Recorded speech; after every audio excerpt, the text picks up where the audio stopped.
हाय, आपके साथ मैं हूं Surabhi Sharma. India TV YouTube channel subscribe करिए, बेल आइकन दबाएं।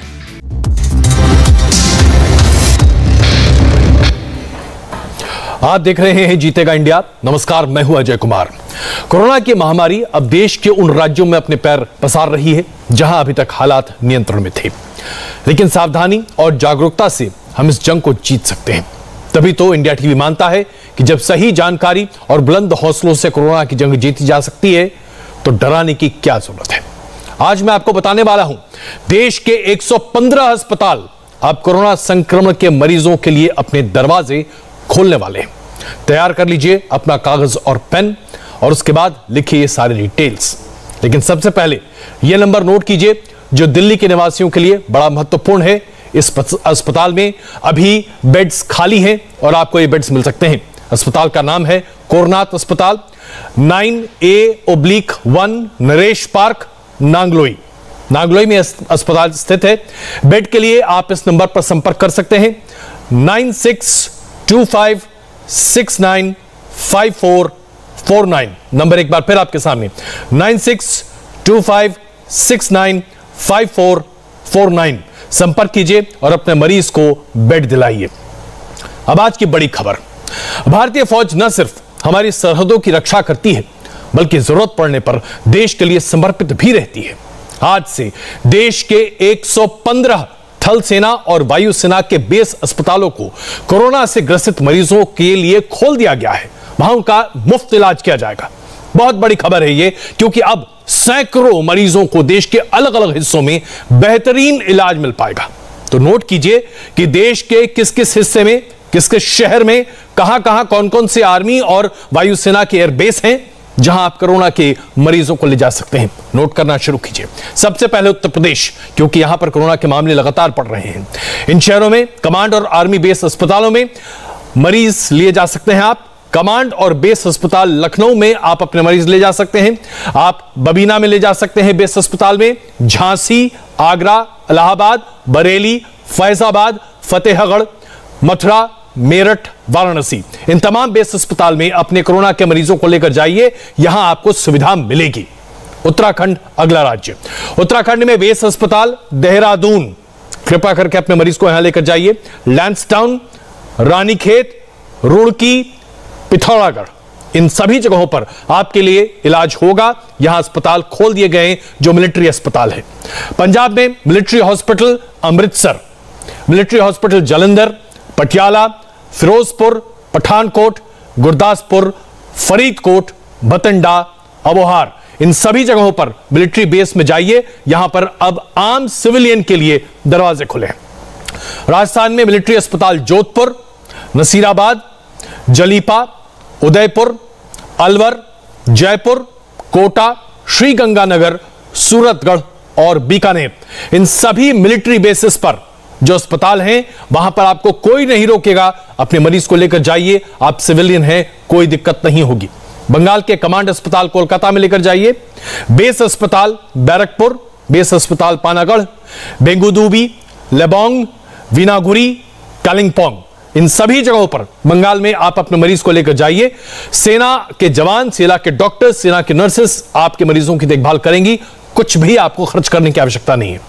असम के बेस अस्पताल गुवाहाटी, तेजपुर, सिलचर, दिजान, मिसामारी, लिकाबाली, इन सभी जगहों पर आप लेकर जा सकते हैं। बिहार में 2 जगह हैं, मिलिट्री अस्पताल दानापुर और गया।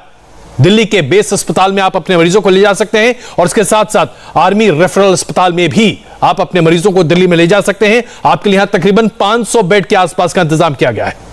गुजरात के मिलिट्री हॉस्पिटल अहमदाबाद, बड़ोदरा, भुज, जामनगर और धांगरा, इन सभी जगहों पर आपके लिए इंतजाम है। कृपा करके यहां जाइए।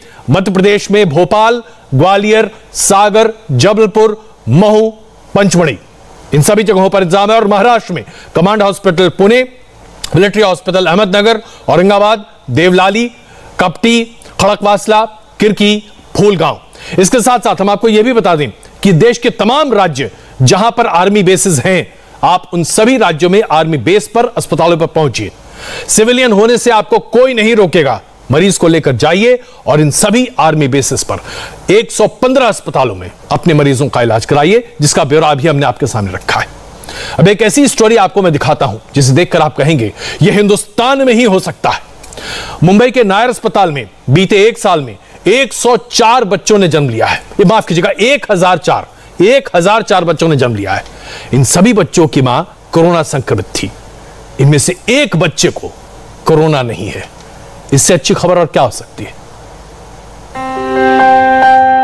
महामारी के बीच देश के अस्पतालों से लगातार बुरी खबरें आ रही हैं, लेकिन मुंबई के नायर हॉस्पिटल से एक ऐसी खबर आई है जिससे आपको सुकून पहुंचेगा। मुंबई के नायर हॉस्पिटल में पिछले एक साल में 1004 बच्चों ने सुरक्षित तौर पर जन्म लिया, यानी 1004 महिलाओं की सफल डिलीवरी हुई।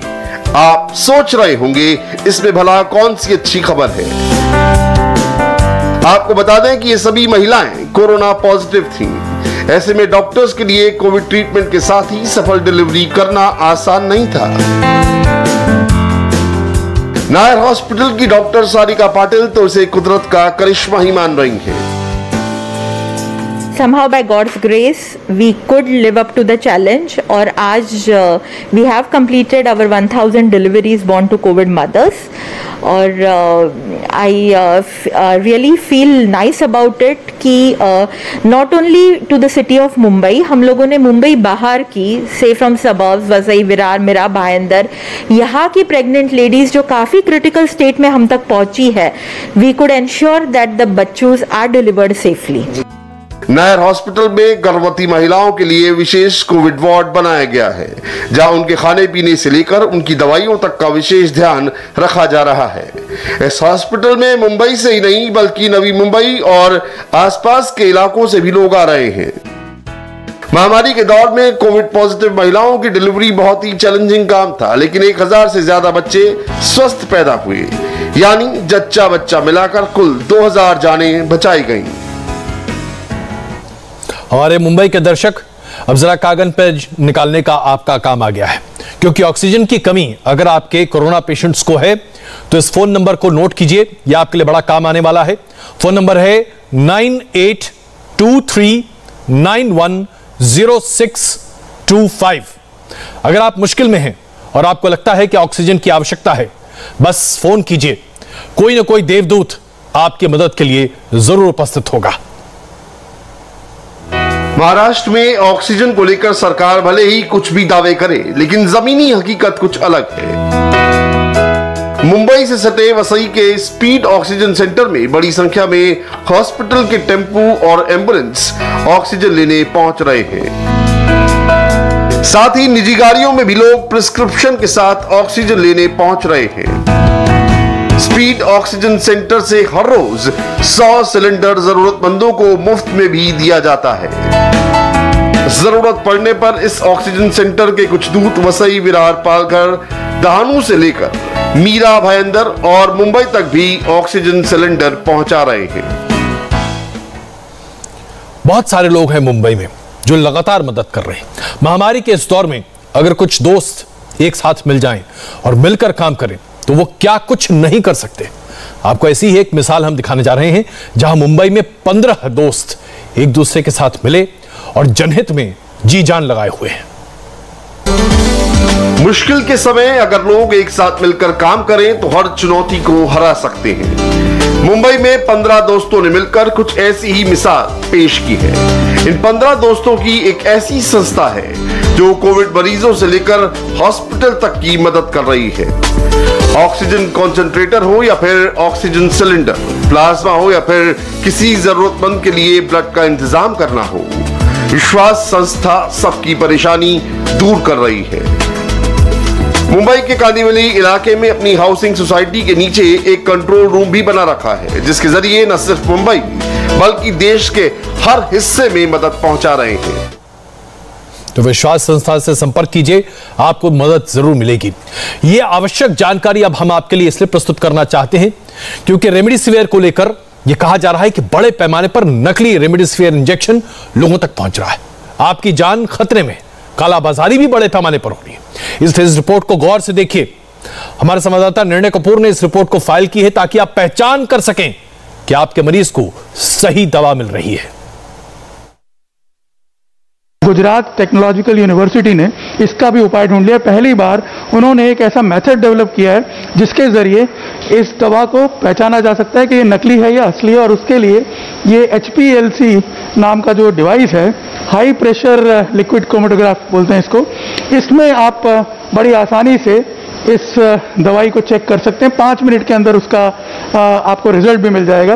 और मैं आपको बता दूं, इसके कंपार्टमेंट जो है, ये मोबाइल फिश प्लेट है, ये जो है ऑटो सैम्पलर है, इसके ज़रिए इसमें ये सैंपल्स रखे जाते हैं। ये कॉलम ओवन है जहाँ पे डिटेक्ट किया जाता है। ये देखिए सैंपल का कमांड दिया और यहाँ से ये अपना सैंपल जो है उसको पिक करता है, सैंपल जिसको कि टेस्ट करना है, और उसके बाद ये सैंपल को जो होता है एक्सट्रैक्ट करने के लिए मशीन में रख दिया जाता है, और उसके बाद ये सैंपल जो है ये कॉलम ओवन में जाता है जहाँ पे मेन प्रक्रिया शुरू होती है। यहाँ बाकायदा सैंपल जो है उसको बाइफरकेट किया जाता है, अलग अलग चीज़ों को ये अलग कर देता है, और उसके बाद उसकी जो टेस्ट है वो होती है। और यहाँ पे आप देख सकते हैं ये डिटेक्टर है, ये आगे जाकर के सारे जो सब्सटेंस हैं उनकी एग्जैक्ट वैल्यू वगैरह चेक करके उसके रिजल्ट जो है देता है। और कैसे ये पूरा सिस्टम काम करता है हम डॉक्टर कश्यप से जानने की कोशिश करते हैं। डॉक्टर कश्यप, ये बताइए कि ये जो HPLC है ये कितना इफेक्टिव है और कैसे ये वर्क करता है? जी सर, ये HPLC काफ़ी पॉपुलर टेक्निक है। काफ़ी सारी इंडस्ट्री में QC डिपार्टमेंट होते हैं, उसमें ये मशीन होते हैं, और ये मशीन से उसका मेन काम यही होता है कि दवाई की क्वालिटी टेस्टिंग करना। तो एज ए एकेडमिक में भी हमारे पास ये मशीन है, तो हम भी ये दवाई की क्वालिटी टेस्टिंग कर रहे हैं। ये मशीन में रेमडेसिविर का हमने दिसंबर मंथ से प्रोजेक्ट स्टार्ट किया था। हमारे जो एमफार्म के विद्यार्थी है मलय पंड्या, निसर्ग पटेल, उसकी मदद से ये हमने मेथड डेवलप किया है। ये method HPLC high pressure liquid chromatography में हमने किया है। उसका जो इंटरनेशनल स्टैंडर्ड्स है, तो इंटरनेशनल कॉन्फ्रेंस ऑन हार्मोनाइजेशन, वो उसके गाइडलाइन के हिसाब से किया है। तो आपने देखा किस तरह से आप रेमडेसिविर जो वैक्सीन है, जो दवा है, उसकी पहचान कर सकते हैं। हमने अपने इस कार्यक्रम जीतेगा इंडिया में गुरुद्वारे के द्वारा की गई तमाम अच्छी बातों को आपके सामने रखा है, कैसे लोगों की बड़ी मदद हो रही है। हम यहां पर एक छोटा सा ब्रेक लेते हैं, लेकिन ब्रेक के बाद आपको बताएंगे अमेरिका से सिख समुदाय ने किस बड़े पैमाने पर भारत में कोरोना के लिए मदद भेजी है। बहुत बड़ी खबर है, ब्रेक के बाद। हाय, आई एम सुरभि शर्मा। खबरों से अपडेट रहने के लिए India TV YouTube channel subscribe करिए, साथ में बेल आइकन जरूर दबाएं। जुड़े रहें इंडिया टीवी के साथ।